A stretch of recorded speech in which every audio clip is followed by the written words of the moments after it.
ಈ ಪೆಂಗ್ವಿನ್ ಮಂಗ ಅನ್ಕೊಂಡು ವರ್ಷದಲ್ಲಿ 2 ತಿಂಗಳು ಮುಗ್ದೋಗಿ 3ನೇ ತಿಂಗಳು ಮಾರ್ಚ್ ಕೂಡ ಬಂದಾಯ್ತು. ಒಂದ್ ಕಡೆಯಿಂದ ಬೇಸಿಗೆ ರಣಬಿಸ್ಲು ಬೆರ್ಸಾಡ್ಕೊಂಡು ಬಡಿತಿದ್ರೆ ಅವಾಗ ಮಳೆ ಮೋಡ ಮುಖ ತೋರಿಸಿ ಓಡೋಗೋ ಟೈಮಲ್ಲಿ ಊರ್ ಕಡೆ ದಯ್ಯ ದೇವರಿಗೆ ಹರಕೆ ಕೂಡ ಶುರು ಆಗಿತ್ತು. ಅಂದಂಗೆ ಅವತ್ತು ನಮ್ಮ ಮಳಲಿ ತಮಣಿ ಮನೆಯಲ್ಲಿ ಬ್ರಹ್ಮನ ಹರಕೆ. ವರ್ಷ ಪೂರ್ತಿ ಊರ್ನ ಕಾಯ್ಕೊಂಡು ವನದಲ್ಲಿರೋ ಈ ದಯ್ಯ ದೇವರಿಗೆ ವರ್ಷಕ್ಕೆ ಒಂದೇ ಒಂದ್ ಹರಕೆ. ಹಂಗಾಗಿ ಒಂದ್ ಲೆಕ್ಕಕ್ಕೆ ಬಾರಿ ಜೋರಾಗೆ ಇರ್ತದೆ. ಬೆಳಬೆಳಿಗ್ಗೆ ಸೂರ್ಯನು ಡ್ಯೂಟಿಗೆ ಬಂದಾಗಿತ್ತು. ಊರವರೆಲ್ಲ ಬ್ರಹ್ಮನ್ ಬನದ ಹತ್ರ ಸೇರಾಗಿತ್ತು. ಆ ಕಡೆ ಭಟ್ರು ಕೂಡ ಬಂದ್ರು. ಈ ಕಡೆಯಿಂದ ಪೂಜೆ ಕೂಡ ಮುಗಿತ್ತು. ಹಂಗೆ ಜೋರಾಗಿ ಹರಕೆನೂ ನಡೀತು. ಊರಲ್ಲಿ ಹರಕೆ ಆಗಿದ್ ಕಾರಣಕ್ಕೋ ಏನೋ ಮಳೆರಾಯ ಕೂಡ ಹರಕೆ ನೋಡಕಂತ ಊರಿಗೆ ಬಂದು 1-2-3 ಹನಿ ಮಳೆನೂ ಸುರ್ಸೋಗಿದ್ದ. ಆದ್ರೆ ನಾನ್ ಅವತ್ತು ಮಳಲಿಗೆ ಹೋಗ್ತಾ ಸೂರ್ಯ ಡ್ಯೂಟಿ ಮುಗಿಸೋ ಹೊತ್ತಾಗಿತ್ತು. ನಾನ್ ಮನೆ ತಲುಪೋ ಅಷ್ಟರಲ್ಲಿ ಮಧ್ಯಾಹ್ನ ಹರಕೆಯಲ್ಲಿ ಪಾರ್ಟಿಸಿಪೇಟ್ ಮಾಡಿದ ಕೋಳಿ ಕುರಿ ಒಲೆ ಮೇಲೆ ಕುದಿತಿದ್ರೆ ಮನೇಲಿ ಇದ್ ಮಾಡ್ಬೇಕು, ಎಷ್ಟೊತ್ತಿಗೆ ಮೂಳೆ ಹಾಕ್ತಾರೆ ಅಂತ ಒಲೆ ಮೇಲೆ ಕಾಯ್ತಿತ್ತು. ಒಂದ್ ಕಡೆಯಿಂದ ಪೂರ್ವಜರಿಗೆ ಕೊಲೆಗಿಟ್ಟು ಧೂಪ ಹಾಕೊಂಡ್ ಮುಗಿಸೋ ಅಷ್ಟರಲ್ಲಿ ಮತ್ತೊಂದ್ ಕಡೆಯಿಂದ ಊರವರೆಲ್ಲ ಎಡೆ ಇಡಕ್ ಬನದ ಕಡೆ ಹೊರಟು ನಿಂತಾಗಿತ್ತು. ಹಗಲಿನ ಅಬ್ಬರವೆಲ್ಲ ಅಡಗಿ ಇಡೀ ಸೃಷ್ಟಿ ഇരുಳಿನ ಮೌನಕ್ಕೆ ಶರಣಾಗಿದ್ರೆ ನಾವೆಲ್ಲರೂ ಬ್ರಹ್ಮನ್ ಬನದ ಕಡೆ ಹೊರಟಿದ್ವಿ. ಬನದಲ್ಲಿ ಎಡೆ ಇಡಕ್ಕೆ ಊರ್ ಹಿಂಗಸ್ರೆಲ್ಲ ರೆಡಿ ಮಾಡ್ಕೊಂತಿದ್ರೆ ನಮ್ ತಮಣಿ ವಿನಯಣ್ಣ ಒಂದ್ ಶಾಸ್ತ್ರಕ್ಕೆ ಇರ್ಲಿ ಅಂತ ಮಳೆಲ್ ನೆಂದು ಚಂಡಿ ಗೊಬ್ಬರ ಆಗಿರೋ ದೊರ್ಗೆಲೆನೆಲ್ಲ ಒಂದ್ ಕಡೆ ಗುಡ್ಡೆ ಹಾಕೊಂಡು ಬೆಂಕಿ ಹಚ್ಚಕ್ ಶುರು ಮಾಡಿದ್ರು. ಆ ಕಡೆ ಹೆಂಗಸರದೆಲ್ಲ ಎಡೆ ಬಡ್ಸ್ ಆಗ್ತಾ ಬಂದಿದ್ರು. ಈ ಕಡೆ ಬೆಂಕಿ ಹತ್ತೋ ಮಾತೇ ಇರ್ಲಿಲ್ಲ. ಹಂಗೋ ಹಿಂಗೋ ಹರ್ಸ ಸಪಟ್ಟು ಬೆಂಕಿ ಹತ್ತಿ ಹಿಡಿಯೋಷ್ಟ್ರಲ್ಲಿ ಈ ಕಡೆ ಎಡೆ ಬಡ್ಸ್ ಮುಗ್ದೋಗಿತ್ತು. ದಯ್ಯ ದೇವ್ರಗಳಿಗೆ ಧೂಪ ಹಾಕಿ ಮುಗಿಸೋಷ್ಟ್ರಲ್ಲೇ ನಮ್ ರಾಮ್ ಬಾವ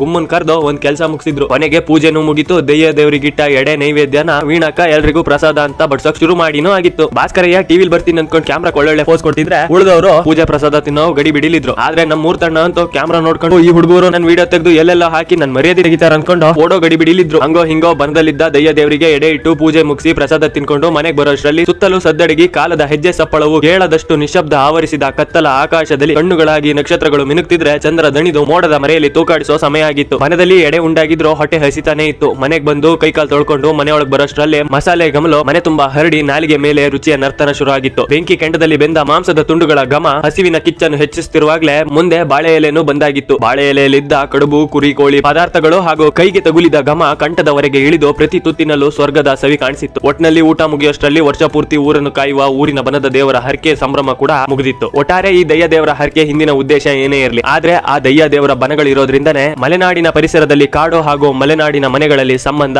ಇನ್ನೂ ಉಳಿದಿರೋದು. ಸರಿ, ಹಾಗಾದ್ರೆ ಫಾಲೋ ಮಾಡ್ಕೊಂಡು ಸಪೋರ್ಟ್ ಮಾಡಿ. ನಾನು ನಿಮ್ಗೆ ಇನ್ನೊಂದು ವಿಡಿಯೋದಲ್ಲಿ ಮತ್ತೊಂದು ವಿಷಯದೊಂದಿಗೆ ಸಿಗ್ತೀನಿ. ಅಲ್ಲಿವರೆಗೂ ನಮಸ್ಕಾರ.